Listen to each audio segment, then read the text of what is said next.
퇴직 후의 삶은 많은 사람들에게 새로운 도전이자 기회의 시간이 될 수 있습니다. 하지만 이 시기를 어떻게 보내느냐에 따라 그 결과는 천차만별입니다. 저는 오늘 퇴직 후의 삶을 어떻게 준비하고 보내야 할지에 대해 제가 아는 지인들의 사례를 바탕으로 구체적이고 현실적인 이야기를 해드리겠습니다. 먼저 퇴직 후의 삶에서 흔히 접하는 고민을 제가 알고 지내던 한 친구의 이야기를 먼저 들려드리고자 합니다. 이 친구는 50대 후반에 퇴직을 하면서 그동안 쌓아온 스트레스를 풀기 위해 골프에 푹 빠졌습니다. 그의 계획은 간단했습니다. 퇴직 후에 일주일에 최소 4번 이상 골프를 치면서 여유로운 시간을 보내겠다는 것이었습니다. 그는 젊은 시절 바쁘게 일하느라 즐기지 못했던 여가를 만끽하겠다며 골프 용품을 새로 구입하고 매주 다른 골프장을 찾아다니며 시간을 보내기 시작했습니다. 처음 몇 달 동안은 그가 얼마나 즐거워했는지 모릅니다. 그와 함께 골프를 치던 친구들도 많았고 날씨가 좋으면 하루 종일 필드에서 시간을 보내며 골프에 집중했습니다. 그때마다 그는 골프가 얼마나 재미있는지 앞으로도 쭉 이렇게 살고 싶다고 말했습니다. 그런데 시간이 지나면서 그의 표정이 조금씩 달라지기 시작했습니다. 골프장에서 만나던 친구들 중 일부는 건강상의 이유로 점차 골프를 치지 않게 되었고 또 다른 친구들은 다른 관심사를 찾기 시작했습니다. 결국 혼자서 라운드를 돌며 홀로 골프를 치는 날이 늘어갔습니다. 그러던 어느 날 그가 저에게 털어놓았습니다. 골프만으로는 삶이 채워지지 않는 것 같아. 처음에는 좋았는데 이제는 뭔가 허전해. 그는 골프장에서 보내는 시간이 늘수록 그 허전함도 커져가고 있다는 것을 깨닫게 된 것입니다.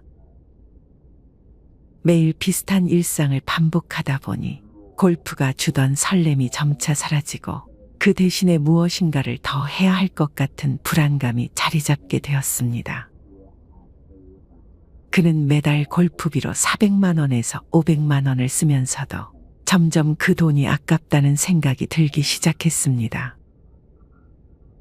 처음엔 즐기려고 시작한 골프였지만 시간이 지나면서 그는 더 이상 그 활동이 자신에게 큰 만족을 주지 않는다는 것을 깨달았습니다.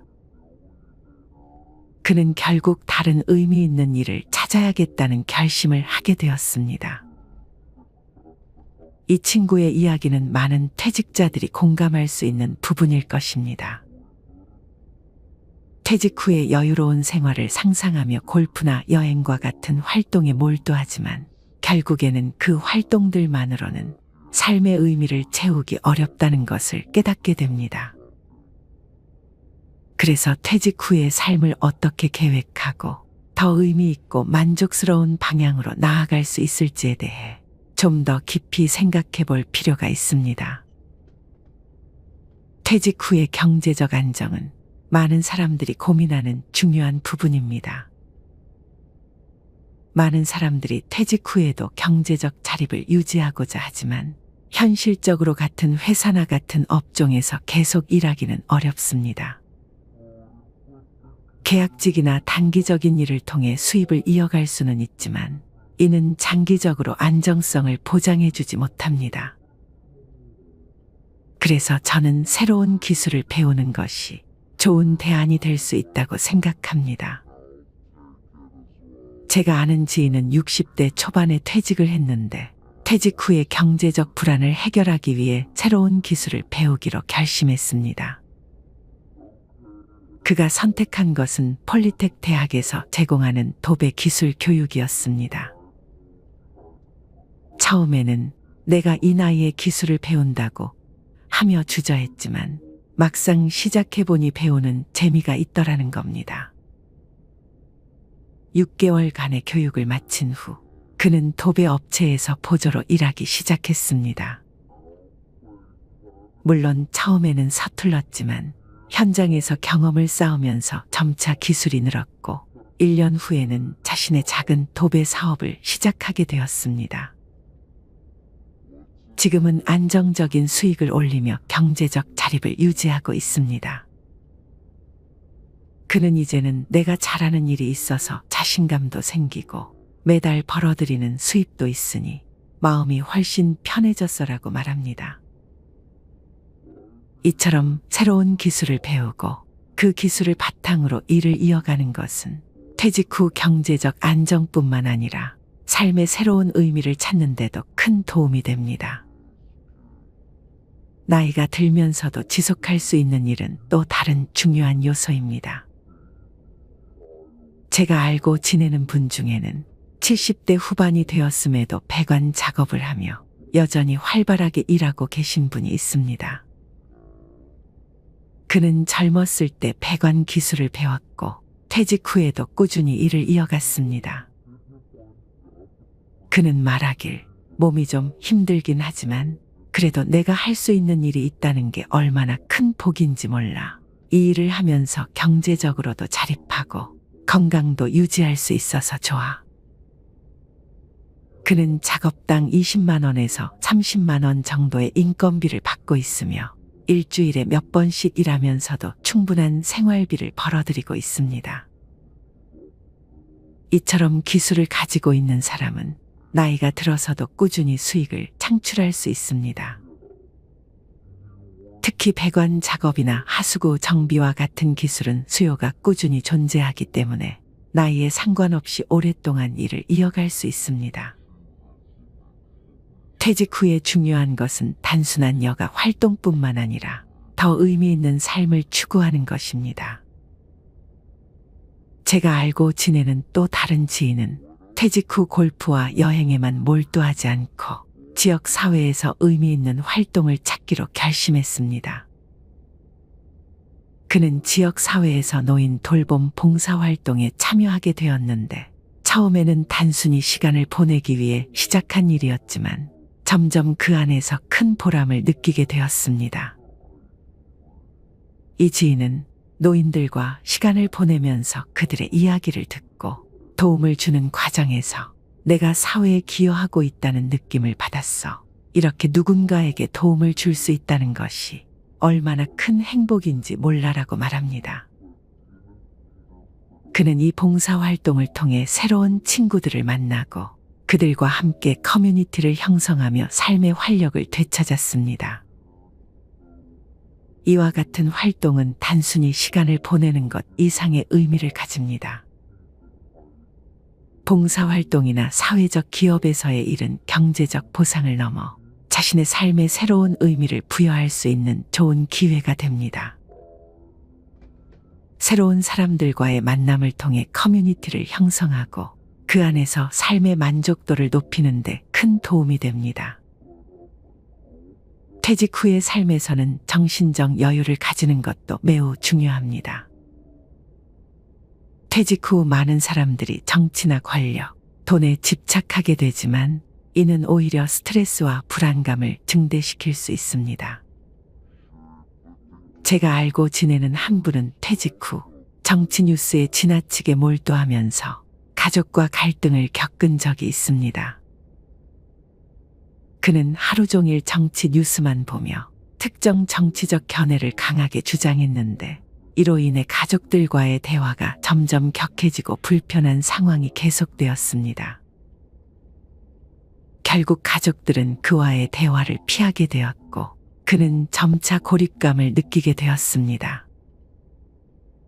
왜 다들 내 말을 들어주지 않지? 라며 답답해하던 그분은 결국 가족들과의 갈등으로 큰 스트레스를 받게 되었습니다. 이 경험을 통해 퇴직 후에는 정치나 사회적 이슈에 너무 몰입하기보다는 가족과 친구들과의 관계를 더 소중히 여겨야 한다는 것을 깨달았습니다. 퇴직 후의 삶은 새로운 시작을 의미합니다. 많은 분들이 퇴직을 앞두고 두려움과 불안을 느끼지만 이 시기는 오히려 인생에서 가장 값진 경험을 쌓을 수 있는 기회가 될 수 있습니다. 퇴직이 단순히 일의 끝을 의미하는 것이 아니라 새로운 삶의 여정을 시작하는 출발점이라는 것을 기억해야 합니다. 퇴직은 한편으로는 인생의 전환점이기도 합니다. 오랜 시간 동안 일해왔던 직장을 떠나게 되면 자연스럽게 앞으로의 삶에 대한 고민이 생기기 마련입니다. 하지만 이 시기를 두려워할 필요는 없습니다. 오히려 퇴직 후의 삶은 이제까지의 경험과 지혜를 바탕으로 새로운 도전을 시작할 수 있는 시간입니다. 지금까지 쌓아온 경력과 지식을 바탕으로 그동안 바쁘게 살아오면서 미처 해보지 못했던 일들을 시도해 볼 수 있는 기회로 삼아야 합니다.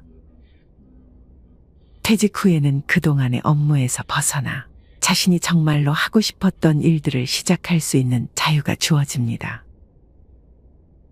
그동안 가족과의 시간, 자신의 건강, 취미 활동 등 여러 가지 이유로 미뤄왔던 일들을 할 수 있는 여유가 생깁니다. 이제는 더 이상 일에 얽매이지 않고 진정으로 자신을 위한 시간을 가질 수 있습니다. 퇴직은 인생의 끝이 아닙니다. 오히려 새로운 시작을 알리는 신호입니다. 그동안 쌓아온 경험과 지혜를 바탕으로 이제는 자신을 위한 시간을 가질 수 있으며 새로운 도전을 시작할 수 있는 기회가 주어집니다. 퇴직 후의 삶은 더 이상 일에 얽매이지 않고 자신이 진정으로 원하는 삶을 살 수 있는 시기입니다. 이 시기를 잘 활용한다면 인생의 또 다른 황금기를 맞이할 수 있을 것입니다. 그리고 무엇보다 중요한 것은 퇴직 후에도 자신의 삶에 대한 자부심을 잃지 않는 것입니다. 나이가 들었다고 해서 할 수 있는 일이 없다고 생각하지 말고 오히려 더 많은 가능성이 열려 있다고 생각하세요. 인생의 새로운 장을 여는 이 순간을 기회로 삼아 더 멋진 삶을 만들어 나갈 수 있습니다. 퇴직 후의 삶은 스스로의 선택에 달려 있습니다. 어떤 길을 선택하느냐에 따라 그 삶의 모습이 달라질 것입니다. 자신의 경험과 능력을 믿고 새로운 도전과 기회를 두려워하지 않는다면 퇴직 후의 삶은 그 어떤 때보다도 빛나는 시간이 될 수 있습니다. 지금이 바로 인생에서 가장 자유롭고도 의미 있는 시간을 만들어 나갈 수 있는 때입니다. 이제는 자신을 위한 그리고 함께하는 사람들을 위한 멋진 삶을 만들어 가시길 바랍니다. 50대, 60대는 참 어려운 시기입니다. 밖에 나가면 다 돈인데 그렇다고 안방에서 맨날 넷플릭스 보면서 집밥만 먹을 순 없고 고물가 고금리 쓰나미가 몰아치면서 은퇴를 앞둔 사람들의 고민이 커지고 있습니다. 가계 생활비가 무섭게 오르는 상황에서 노후 자금은 얼마나 준비해야 충분할지 걱정하는 것입니다. 일반적으로 60세가 되면 소득이 끊기기 때문에 가계 손익 구조는 마이너스로 바뀌게 됩니다. 고물가 장기화가 더해지면서 고령 세대의 살림살이는 예전보다 더 팍팍해졌습니다.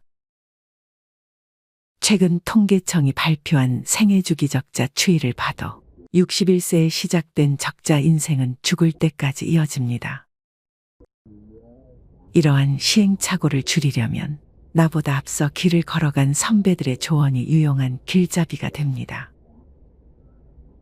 80대 선배들이 퇴직하고 나서 이걸 하길 참 잘했다. 시간을 되돌려도 이것만은 꼭 하겠다. 고 추천하는 건 무엇일까요? 먼저 첫 번째, 건강관리. 죽기 전 10년은 앓다가 간다. 평생 의료비의 절반은 70세 이후에 쓴다. 나이가 들면 돋보기, 보청기, 틀니, 지팡이, 약봉지가 일상이 됩니다. 아프면 서럽다지만 더 큰 문제는 질병으로 인해 파생되는 삶의 질 저하입니다. 새해 1월에는 늘 건강을 외칩니다. 가장 귀담아 들어야 할 사람들은 바로 50에서 60대들입니다. 건강을 잃으면 모든 것을 잃는다는 말을 실감하는 나이이죠. 암 등 중병이라도 걸리면 돈도 많이 들어갑니다.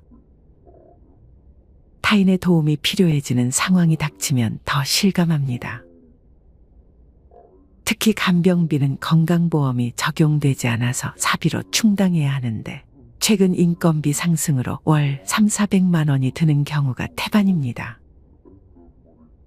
얼마나 오래 아플지, 간병비는 언제까지 나갈지, 이런 모든 일정이 불확실하다는 것도 문제입니다. 병을 늦게 발견해 건강보험이 안 되는 신약까지 사용하면 노후 설계가 송두리째 흔들립니다. 겨우 장만한 집 한 채를 팔 정도가 아니더라도 예금은 거의 다 날아갈 수 있습니다. 우리보다 앞서 고령화된 일본에서도 병원 신세를 지는 노인들이 의료와 요양의 노후 자금을 쏟아부으면서 간병 파산 위험에 직면했습니다. 노후에 돈을 아끼는, 아니 버는 방법은 부부가 모두 건강한 것입니다. 운에 내 몸을 맡기지 말고 스스로 노력해야 병원비, 약값을 아낄 수 있습니다. 해마다 돌아오는 국가검진을 꼬박꼬박 받아야 합니다.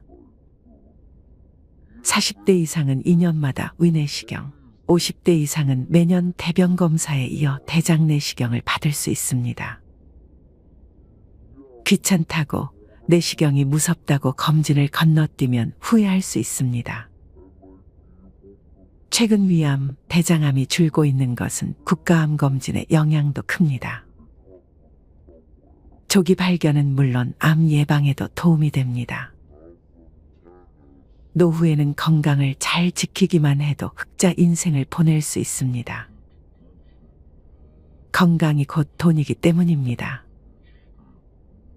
음주, 야식, 흡연, 과식, 소파와 한몸 등과 같은 나쁜 생활 습관은 건강을 해치며 노후 파산의 원인이 됩니다.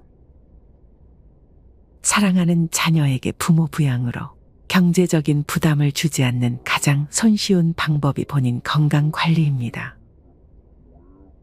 평소엔 잊기 쉽지만 치아 관리에도 힘써야 합니다.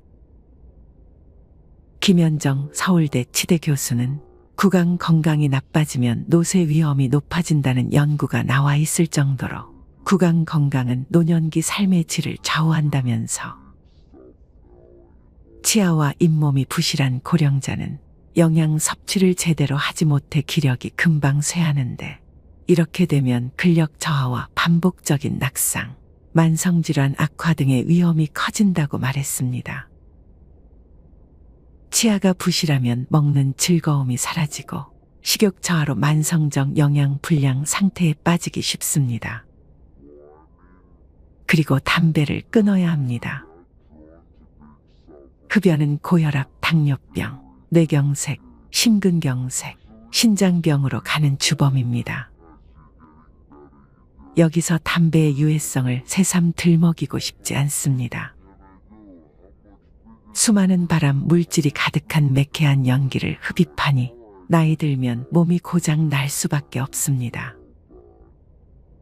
최근 7, 80대 할머니 폐암 환자가 많은 것은 과거 안방에서도 자유롭게 담배를 피웠던 문화의 영향도 큽니다. 필터를 거치지 않은 담배 연기 속에 발암 물질이 더 많습니다. 이기적인 아버지 탓에 아이들도 병이 들었을 것입니다. 자식들이 부모 간병비까지 부담하면 등골이 휩니다. 치매도 본인이 노력하면 막을 수 있는 혈관성 치매가 30%가 넘습니다. 뇌졸중 후유증이 혈관성 치매입니다. 50, 60대는 건강한 노년으로 가는 갈림길입니다. 자녀를 위해서라도 내 건강을 살펴야 합니다. 수억 원이나 되는 폐암 신약을 사기 위해 살고 있던 집까지 팔았다는 얘기에 한숨이 절로 나옵니다. 노후 대책으로 가장 중요한 것은 부부의 건강을 지키는 것입니다. 두 번째, 퇴직금으로 인생 역전의 베팅. 일은 넘으면 힘 빠져서 돈 쓸 일도 별로 없을 텐데요. 노후 준비를 소홀히 하는 사람들의 변명은 이런 식입니다. 하지만 노년기에는 노부모 간병, 자녀 지원, 배우자 병환, 주택 수리 등 오히려 예상치 못했던 목돈 지출이 발생하기 쉽습니다. 이런 돌발 상황에 대비하려면 통장이 필요합니다. 잔고가 바닥나면 일하면 되잖아라고 생각할 수 있지만 건강이 나빠져서 예전처럼 돈을 벌지 못할 가능성이 높습니다. 젊었을 때 모아둘 거리라고 후회하지 않으려면 저축하는 습관을 몸에 익혀야 합니다. 지금 벌고 있는 소득은 20, 30년 후에 소득이 없을 내 자신과 배우자가 쓸 소중한 씨앗입니다. 나중에 퇴직금을 받을 테니까 저축은 필요 없다는 생각도 위험합니다. 퇴직금을 일시금으로 받아서 주식이나 부동산 등에 투자하겠다는 유혹도 생길 수 있지만 성급히 결정하면 나중에 후회하기 쉽습니다. 나이 들어서 투자에 실패하면 젊을 때처럼 패자부활전이 어렵습니다. 힘들게 번 퇴직금은 놀리지 마세요라고 접근하는 사람은 100% 사기꾼이라고 생각하세요. 퇴직금은 일시금이 아니라 연금 형태로 받아야 절세 효과도 있어 유리합니다. 노년기에 투자를 하고 싶다면 미국 등 글로벌 우량지수에 연동되는 대표 금융상품에 한정하고 여행, 취미 등에 쓰는 돈도 예산 내에서 쓰는 게 좋습니다. 마지막으로 황혼의 나이에 무조건적인 자녀 지원은 독이 될 수 있습니다. 경제적으로 자립하지 못했다고 해서 계속 퍼주면 내 노후가 먼저 무너집니다. 자식에게 한 푼도 안 주면 맞아 죽지만 다 주면 굶어 죽고 밥만 주면 무서워 죽는다는 말은 우스갯소리이지만 속에 뼈가 있다는 걸 잊지 마세요. 세 번째, 자식한테 손 안 벌릴 만큼은 모아둬라. 노후 생활비는 평생 동일한 금액이 필요한 것이 아니라 나이가 들수록 점점 감소하는 경향을 보입니다. 은퇴 직후엔 바깥 활동이 여전히 왕성하기 때문에 은퇴 이전과 비교해 생활비는 비슷하게 듭니다. 그러나 나이가 들수록 외부 활동은 뜸해지고 배우자 사망 등의 변수도 생겨가게 씀씀이는 점점 감소합니다.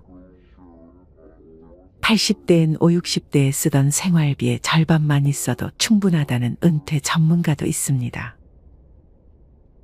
베스트셀러 87세 비즈니스맨, 지금이 최고 전성기를 펴낸 88세 코리아 마시로 씨는 나이가 들수록 소비 욕구가 약해지기 때문에 큰 병에 걸리지 않는 한 그렇게 큰 돈이 필요하지 않다면서 퇴직하고 돈을 더 많이 벌겠다고 자꾸 욕심을 내면 오히려 삶의 균형이 깨져 불행해지기 쉽다고 말했습니다. 노후 자금은 얼마나 준비해야 할까? 설문조사에 참여한 80대 남녀들은 자식에게 손 벌리지 않을 정도의 저축은 해둬라 라고 했습니다. 이 밖에 연금만 갖고서 생활할 수 있게 미리 재무 설계에 힘쓰고 절약, 보험 가입, 대출 상환 등도 신경 쓰라고 조언했습니다. 70대 이하 후배들에게 권하고 싶은 투자 활동으로는 주식 투자가 최고로 뽑혔고 그 다음으로는 펀드, 연금, 일본 채권, 금투자, 해외 채권 등의 순이었습니다. 이렇게 80대들이 퇴직 후에 해서 참 좋았던 세 가지에 대해 알려드렸습니다. 생활비가 부족하면 어떡하지? 퇴직 후의 삶에 대해 대다수 사람들은 돈 걱정부터 합니다. 하지만 80대 선배들은 노년엔 돈보다는 외로움이 더 문제라고 말합니다. 특히 직장에 평생 헌신하며 살아온 회사올 인형 남성은 퇴직 후 사회적 고립에 괴로울 수 있는 만큼 지루한 고독감을 극복하는 방법을 알아야 한다는 것입니다. 설문에 참여한 80대 선배들은 노년 고독을 이겨낼 구체적인 방법으로 취미 활동에 참여한다.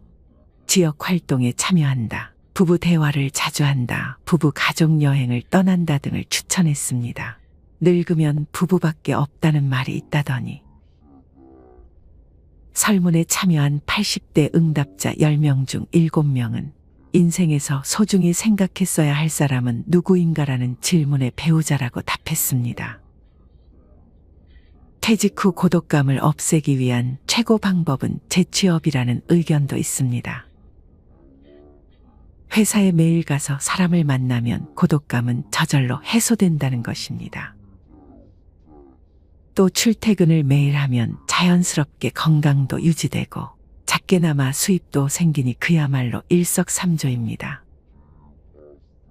88세인 코리아 마시로 씨는 회사 정년은 회사가 정하는 것이라고 생각하지만 그럴 필요가 없다면서 일할 의욕이 있고 몸이 허락한다면 내 정년은 100세라는 생각이 필요하다고 말했습니다. 노후 전문가인 오오에 히데키 씨는 회사 올 인형 남성들은 퇴직 후에 인간관계가 끊어지면 심각한 고독감에 우울증을 앓곤 한다면서 회사에서 친구라고 생각했던 사람들은 그저 직장 동료일 뿐이고 친구는 아니다라고 말했습니다. 퇴직 이후의 인간관계는 회사 다닐 때처럼 긴밀할 필요는 없고 널볕행, 넓고 얇고 행복하게이면 충분하다고 오오에 씨는 덧붙였습니다. 마지막으로 좋은 글 하나 소개해드리겠습니다. 이 글을 들으면서 여러분들이 살아온 인생을 한번 돌아보시길 바랍니다. 이젠 나 스스로를 사랑해야 한다. 우리는 이 세상에 올 때 혼자였다. 갈 때도 동반자가 있을 리가 없다. 사람으로 사는 것은 필경 외로운 일일 것이다. 고독을 즐기다가 새로운 인생을 만난 사람도 있고 오랜 동행의 종지부를 찍은 사람도 있다. 내 삶의 가치는 결코 타인에 의해, 타인이 만들어 놓은 상황에 의해 매겨지는 것이 아니다. 내가 나를 어떻게 바라보느냐, 내가 내 삶을 어떻게 살아가느냐에 따라 달라질 것이다. 우리는 다른 이들과 함께 있을 때 맡겨진 대역을 충실하게 연기한다.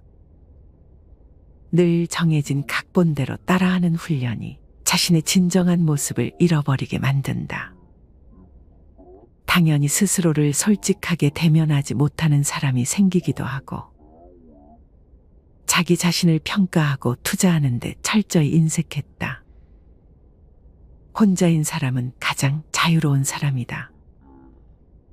그러나 사람들은 자신의 배역에 익숙해져 있는 터라 이런 자유를 마주하게 되면 오히려 충격에 빠진다. 그래서 상당수의 사람들이 혼자라는 사실을 참을 수 없어 한다. 혼자는 곧 외로우며 공허하고 단정 짓고 착각 속에 빠진다.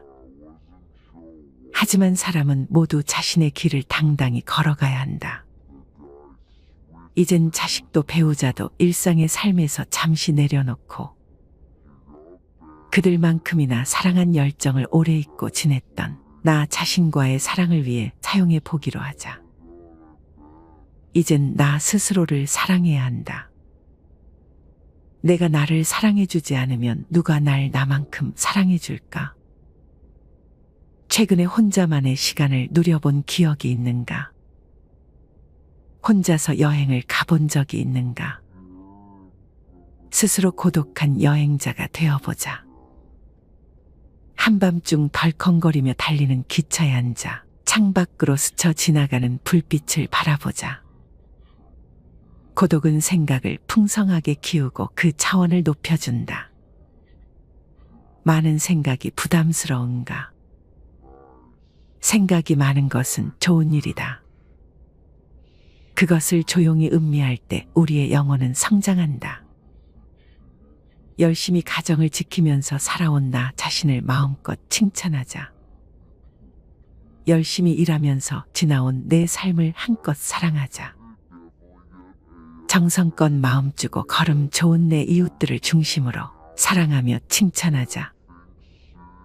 이젠 이만하면 쉴 자격 충분하니 더 이상 달려가지 못하더라도 달래고 추스릴 시간을 주자.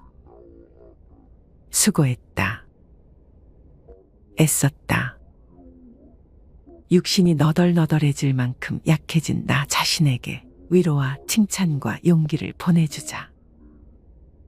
욕심부리고 때를 쓰고 푼 나 자신조차 따스하게 보듬으며 이해해주자.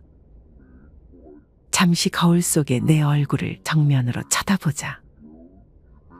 노화를 느낀 언젠가부터 자세히 보기 싫어진 내 얼굴이지만 오늘은 거울 속에 내 얼굴을 정면으로 뚫어져라 바라보자. 10년 전, 20년 전, 30년 전 사진의 내 얼굴을 생각하며 구석구석 찬찬히 현재의 내 모습을 바라보자. 저렇게 늙어가는구나. 나는 우울하고 안쓰러운 마음이 들 것이다. 그 얼굴에는 굴곡의 세월과 기쁨, 서러움의 시간이 묻어 있고 사랑과 이별과 망각의 시간들이 묻어 있다. 내 얼굴이지만 수많은 세월 동안 진지한 대화 한 번 없이 남의 물건처럼 방치해둔 내 모습이다. 언제 이렇게 수많은 주름살이 얼굴을 도배했을까? 언제 이렇게 떨어진 꽃잎의 색깔처럼 피부는 갈색 침전이 되었을까? 한때는 거울 속에 저 얼굴에도 신혼의 싱그러움이 있었다. 애들 초등학교 입학식 때 희망에 찬 젊은 부모의 기계가 있었을 것이다. 경제적 궁핍함에 힘든 세월 속에서도 꿋꿋이 웃음을 잃지 않던 얼굴이었고 애들의 교육 문제로 일희일비하던 극성스런 부모의 얼굴이었다. 갑자기 먼 길 떠나는 부모님과의 영원한 이별을 회한의 눈물로 보내드린 얼굴이었고 지금은 당시 부모님의 얼굴로 쓸쓸히 거울 속에 있다. 낯설게 변해버린 굳은 무표정의 얼굴에게 이젠 진정으로 좋은 표정을 선물해주자. 지난 세월 근심과 걱정 속에서 찌들어간 내 얼굴에게 앞으로는 웃음과 희망을 전해주고 더 이상 주름살은 남겨주지 않도록 노력하자. 열심히 살아온 내 얼굴에게 그동안 너무 고마웠다고 말해주자. 수십 년을 동고동락해준 내 얼굴에게 지구상에 오직 하나뿐인 내 얼굴에게 남은 시간은 우리들만을 위해 바치겠노라고 약속하자. 생각은 말이 되고 말은 행동이 되며 행동은 습관이 되고 습관은 삶의 변화를 준다. 어떤 생각을 하느냐에 따라 인생이 달라진다. 내가 나를 사랑하지 않으면 남들 또한 나를 사랑해주지 않을 것이다. 첫 번째, 내가 제일 좋아했던 취미 생활을 시작하자. 두 번째, 내가 진짜 가보고 싶은 여행지로 훌쩍 떠나자. 세 번째, 신발은 지금까지 신었던 가격보다 좀 비싼 걸로 투자하자. 네 번째, 마음을 터놓을 수 있는 친구에게 당장 전화해보자. 다섯 번째, 아직 용서해주지 않았던 사람이 있다면 가슴을 열고 용서해주자. 그러면 내가 편해진다. 여섯 번째, 거리가 멀더라도 맛집으로 이름난 식당을 찾아 나 자신에게 음식 선물을 해주자. 일곱 번째, 매일 아침 눈을 뜨는 순간 나는 사랑받기 위해 태어난 사람이고 지금 이 순간이 가장 행복한 사람이라고 외치자. 이 글을 읽은 모든 사람이 과거에 어떻게 살았던 지금 당장부터 행복했으면 한다. 거울 속의 낯선 나를 이젠 진정 사랑하는 대상으로 친하게 지내며 먼 훗날 영원한 안식 여행을 떠날 때 너와 나 우리는 행복한 삶을 살았다고 말할 수 있었으면 얼마나 좋을까. 내가 먼저 내 얼굴을 사랑해라고 말하고 바로 행동을 했으면 합니다. 나를 업신 여기지 말고 위대하고 또 위대한 소중하고 귀한 사람이 당신임을 잊지 말고 살았으면 합니다. 나는 지구상 하나뿐인 내 얼굴을 사랑합니다. 왜냐하면 한평생 희노애락을 같이 경험하며 살아온 얼굴이니까요. 이제는 늙기 전에 인생을 즐겨라. 아주 오래 살 것처럼 행동하면 어리석다. 걷지도 못할 때까지 기다리다가 인생을 후회하지 말고 몸이 허락하는 한 가보고 싶은 곳 여행하라. 혹시 병 들더라도 겁먹거나 걱정하지 마라. 태어나서 늙고 병들고 죽는 것은 누구에게나 오는 것 아닌가. 몸은 의사에게 맡기고 목숨은 하늘에 맡기고 마음은 스스로 책임져야 한다. 자식들이나 손자에 관한 일은 눈으로 보고 귀로 듣기만 하고 입은 꼭 다무셔라. 자신이 자신을 최고로 여기고 자신을 대접하며 살다가 생로병사에 순응하며 살자. 머물듯 가는 것이 세월인 것을